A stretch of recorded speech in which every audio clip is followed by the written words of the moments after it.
আল্লাহ বললেন কেন কেন? শয়তান বলে লা আকুদান্না লাহুম সিরাতাকাল মুস্তাকিম। আপনার বান্দা জামাতে নামাজ পড়তে যেতে চাইবে, ওখান থেকে ধোকার ওয়াসওয়াসা দিয়ে আমি গানের কনসার্টে নিয়ে যাব। তাফসীর মাহফিলে কোরআন শুনতে যেতে চাইবে, ধোকা দিয়ে আমি মদের আড্ডাখানায় নিয়ে যাব। ওয়ালা তাজিদু আকসারাহুম শাকিরিন, একটারেও জান্নাতে ঢুকাতে পারবেন না। চ্যালেঞ্জ দিলাম। আল্লাহ বলল, শয়তান তুই আমারে চ্যালেঞ্জ দেস? আমি তো সব রাজার বড় রাজা, মহারাজা। আমার সাথে তো কেউ চ্যালেঞ্জ দিয়ে টিকতে পারে না। চিল্লা এখন ঠিক কিনা? শয়তান তুই চ্যালেঞ্জ দিলি, আমিও তোর চ্যালেঞ্জ নিলাম। ওয়া ইজ্জতি ওয়া জালালি ওয়া ইরতিফাই মাকানি, আমার ইজ্জতের কসম, আমার জালালিয়াতের কসম, আমার মহানত্বের কসম, আমার ক্ষমতা আর দাপটের কসম, আজীবন আমার বান্দা গুনাহ করবে, পাপ করবে, অন্যায় করবে, কোন এক তাফসীর মাহফিলে এসে চোখের পানি ছেড়ে যখন ক্ষমা চাইবে, আমি জীবনের সব গুনাহ মাফ করে দেব। আমি আমার বান্দার জীবনের সব গুনাহ মাফ করে দিয়ে জান্নাতে ঢুকায় দেব। তখন তুই কি করবি? লাগফিরান্না লাহুম মা দামু ইস্তাগফিরুনি, যতক্ষণ আমার বান্দা আমার কাছে ক্ষমা চাইবে, আমি আমার বান্দার জীবনের সব গুনাহ মাফ করে দেব। সুবহানাল্লাহ পড়েন। এজন্য রাব্বুল আলামিন বলেন, ইয়া আইয়ুহাল্লাযীনা আমানু তুবু ইলাল্লাহি তাওবাতান নাসুহা, তওবার মতো তওবা করো। তওবার মতো তওবা করলে যত বড় অন্যায় হোক, পাপ হোক, গুনাহ হোক, সব গুনাহ মাফ করে দিতে পারে কে? সাইয়েদনা আদম আলাইহিস সালাম ভুল করলেন, শত শত বছর কাঁদলেন। আল্লাহ বললেন, ও আদম, কিছু বাক্য তোমারে শিখিয়ে দে, এই বাক্য দিয়ে তুমি আমার কাছে তওবা করো, তোমার তওবা কবুল করে নেব। সাইয়েদনা আদম বললেন, রব্বানা, পড়েন, রব্বানা যালামনা আনফুসানা ওয়া ইল্লাম তাগফির লানা ওয়া তারহামনা লানাকুনান্না মিনাল খাসিরিন। ও আল্লাহ, আমি জুলুম করেছি নফসের উপর, ভুল করেছি, অন্যায় করেছি, অপরাধ করেছি। আপনি যদি ক্ষমা না করেন আমি শেষ হয়ে যাব। লানাকুনান্না মিনাল খাসিরিন, আমি ক্ষতিগ্রস্তদের মধ্যে শামিল হয়ে যাব। ঠিক কি না? এই আয়াত দিয়ে, এই দোয়া দিয়ে যখন সাইয়েদনা আদম তাওবা করলেন, মুহূর্তেই তাওবা কবুল করে নিয়েছে কে? আল্লাহ। আমরাও যদি পাপ করি, অন্যায় করি, আমাদেরও পাপগুলো মোচন করার একজন আছে না নাই? তিনি গাফিরিয যাম কাবিলিত তাওব, ওনার কাজই হচ্ছে গুনাহ মাফ করা। শয়তানের কাজ ওয়াসওয়াসা দেওয়া, আমাদের কাজ পাপ করা, ওনার কাজ মাফ করা।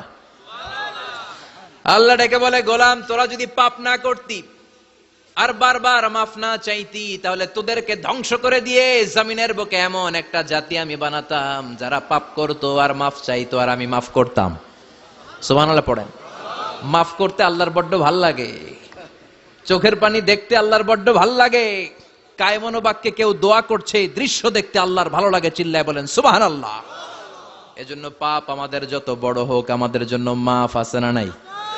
দুইটা সময়ে তাওবা কবুল হয় না। এক নাম্বার হলো বাদাল গারগারা, মালাকুল মাউতকে দেখে ফেলেছেন, রূহ ধরে টান দিবে, তখন তাওবা করলে কবুল হবে। আরেকটা হচ্ছে বাদা তুলুই শামসি মিন মাগরিবিহা, কিয়ামতের আগ দিয়ে সূর্য আর পূর্ব দিক থেকে উদিত হবে না, এটা পশ্চিম দিক থেকে উদিত হবে, তখন তওবা করলে কবুল হবে। তখন তওবার দরজাকে বন্ধ করে দিয়েছে কে? আল্লাহ। এজন্য আমরা যে কোনো পাপই করি না কেন, পাপ হয়েই যেতে পারে, আশা হারানোর কারণ নাই। Never lose hope, never give up. মুমিন কখনো আশা হারায় না, মুমিন কখনো নিরাশ হয় না। মুমিনের আশা ভরসা একটা সত্তার উপরে, চিৎকার করে বলতে হবে, তিনি কে? আল্লাহ। এজন্য পাপ হওয়ার সাথে সাথে আমরা তওবা করব কার কাছে? বিশ্বনবী বললেন, কিছু কিছু কাজ আছে এগুলো হয়ে যাওয়ার পরে দেরি করা যায় না। এক নম্বরে নামাজের ওয়াক্ত হলে দেরি করা যায় না। ঠিক কিনা? সালাতে কায়েম করো, সালাতে কায়েম করো, হবে সম্মানী তুমি, হবে জান্নাতি তুমি, হবে সম্মানী তুমি, হবে জান্নাতি তুমি, দিবে কাল হাসরে শীতল ছায়া আরশে আজিম, রব্বিয়াল আলা রব্বিয়াল আযীম, রব্বিয়াল আলা রব্বিয়াল আযীম। সুবহানাল্লাহ পড়েন। নামাজের সময় হওয়া মাত্র দেরি নাই।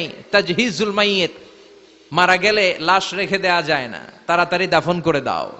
নামাজের সময় হলে নামাজ পড়ো, দেরি করো না। মানুষ মারা গেলে দাফন করতে দেরি করো না। বান্দা যদি পাপ করে ফেলে তওবা করতে দেরি করো। এজন্য পাপ করার সাথে সাথে তওবা করার দরকার আছে না নাই? এখন তওবা যে করব কোন সিস্টেমে করব? কোন সিস্টেমে? ভুল হওয়া মাত্রই আপনি অনুতপ্ত হয়ে চোখের পানি ছেড়ে আল্লাহর কাছে মাফ চান, আল্লাহর কাছে ক্ষমা চান, এটার নামই তওবা। আমাদের দেশে হুজুর আইনা তওবা পড়ায়, আছে না নাই?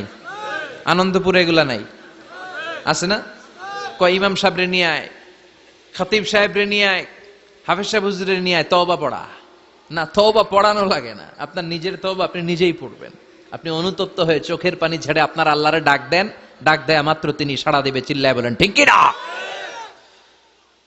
উলামায়ে কেরামরা তওবার 5টা শর্ত আরোপ করেছে। এই 5টা শর্তের আলোকে যদি তওবা করেন, মুহূর্তের মধ্যেই তওবা কবুল করে নিবে কে? আল্লাহ। 1 নাম্বার শর্ত হচ্ছে আল ইকরা, acknowledgement. You have to acknowledge that you are the great sinner in the world. এই পৃথিবীর সবচেয়ে বড় পাপী। 5টা শর্তের 1 নাম্বার হচ্ছে আপনি স্বীকার জান, আল্লাহ আমার চেয়ে বড় পাপী আকাশের নিচে জমিনের উপরে দ্বিতীয়টা নাই। এমন কোন পাপ নাই যে আমি করি নাই। আমার চেয়ে নাদান, আমার চেয়ে পিশাচ, আমার চেয়ে বড় পাপী দ্বিতীয়টা কেউ। অ্যাকনলেজ ইউর সিন, আপনি আপনার পাপগুলো স্বীকার করেন। নাম্বার 1। নাম্বার 2, আন-নাদাম, repentance. You have to be repentant for what you have committed from sins. যে পাপ করেছেন এই পাপের জন্য আপনি লজ্জিত হন। আপনি নিজেকে আল্লাহর কাছে ছোট করে পেশ করেন, আল্লাহরে ডেকে বলেন, আল্লাহ আমি আপনার গোলাম, গোলামের ঘরের গোলাম, বান্দির ঘরের গোলাম, আমারে মাফ করে দেন, আমি লজ্জিত, আমি অনুতপ্ত। তাহলে 1 নম্বর শর্ত আপনি ঘোষণা দেন যে আপনি পাপ করেছেন। 2 নম্বর শর্ত আপনাকে অনুতপ্ত হতে হবে যে আল্লাহ আমি পাপ করে ফেলেছি। 3 number, you have to stop what you have committed. যে পাপ আপনি শুরু করেছেন এটা বন্ধ করে দেন। আপনি সুদের জন্য সুদ খাইছেন, আল্লাহর কাছে তওবা করলেন, আবার সুদ খাওয়া চালিয়েও যাচ্ছেন, এই তওবা কবুল হবে? সুদ খাওয়া আগে বন্ধ করেন। আপনি ঘুষ খেয়েছেন, এই ঘুষ খাওয়ার কারণে আপনি আল্লাহর কাছে তওবা করলেন, কিন্তু ঘুষ খেয়েই যাচ্ছেন, এই তওবা কবুল হবে? 3 নাম্বার হচ্ছে you have to stop what you have committed. আপনি যেই পাপ করেছেন এটাকে বন্ধ করেন। 4 নাম্বার শর্ত, you have to hate what you have committed. আপনি যেই পাপটা করেছেন এটাকে মন থেকে ঘৃণা করেন, ওইটারে মন থেকে ঘৃণা করতে হবে। 5 নাম্বার শর্ত হচ্ছে you have to determine that you never repeat this sin again. আল্লাহর কাছে ওয়াদা দেন, কমিটমেন্ট দেন যে আল্লাহ পারতপক্ষে আমার জীবনে আর এই কাজটা করব না। এই 5টা শর্তের আলোকে তওবা করলে কবুল করবে কে? আল্লাহ। 1 নম্বরে স্বীকার জান আল্লাহ আমি পাপী। 2 নম্বরে অনুতপ্ত হন। 3 নম্বরে পাপ কাজটা বন্ধ করে দেন। 4 নম্বরে ওই পাপ কাজটাকে মন থেকে ঘৃণা করেন। 5 নম্বরে আল্লাহর কাছে ওয়াদা দেন আর জীবনেও এই পাপ করব না। এই 5টা শর্তের আলোকে যদি তওবা করেন, আপনার তওবা কবুল করে নিবে কে? এজন্য যত পাপ, যত অন্যায় আমরা করি না কেন, আমাদের এই পাপগুলো, অন্যায়গুলো ক্ষমা করার একজন আছে না নাই? তিনি কে? এজন্য সব সময় তওবা করতে রাজি আছেন তো? প্রতিদিন শত শতবার তওবা করতে রাজি আছেন? প্রতিদিন শত শতবার ইস্তেগফার পড়তে রাজি আছেন? বিশ্বনবী প্রতিদিন 70 বারেরও বেশি ইস্তেগফার পড়তেন। শুধু টয়লেটে যে মুহূর্তে থাকতেন ওই মুহূর্তে পড়তেন না, টয়লেটে ঢুকার মুহূর্তে বিশ্বনবী ইস্তেগফার পড়তে পারতেন না, তাই টয়লেট থেকে বেরোয়েই তিনি ইস্তেগফার পড়তেন। তিনি পড়তেন গফরানাক। কি পড়তেন? গফরানাক মানে হলো আস্তাগফিরুল্লাহ। গফরানাক মানে কি? গফরানাক মানে আল্লাহ আমি আপনার ক্ষমা চাই, মানে আস্তাগফিরুল্লাহ। আবার বিশ্বনবী বলতেন মান লাযামাল ইস্তিগফার জাআলাল্লাহু লাহু মিন কুল্লি দিকিন মাখরাজা। যে ব্যক্তি সব সময় ইস্তেগফারের সাথে লেগে থাকে তাকে সব সময় বিপদ থেকে মুক্তি দিবে কে? আমাদের জীবনে বিপদ আছে না নাই? কত ধরনের বিপদ। যে কোনো সময় অসুস্থ হয়ে যেতে পারি, যে কোনো সময় দুর্ঘটনার কবলে পড়তে পারি, যে কোনো সময় গুম হয়ে যেতে পারি। কথা কন, এদেশে গুম টুম নাই মনে হয়, ক্রস ফায়ার নাই, কে কোন সময় গুম, কে কোন সময় নাই, কোনো ঠিক নাই। আল্লাহ বিশ্বনবী বললেন মান লাজিমাল ইস্তিগফার জাআলাল্লাহু লাহু মিন কুল্লি দিকিন মাখরাজা। সব সময় যে ইস্তিগফারের সাথে আঠার মতো লেগে থাকবে আল্লাহ তাআলা তাকে বিপদ থেকে সব সময় মুক্তি দান করবেন। সুবহানাল্লাহ পড়েন। 2 নম্বরে বিশ্বনবী বললেন অমিন কুল্লি হাম্মিন ফারাজা।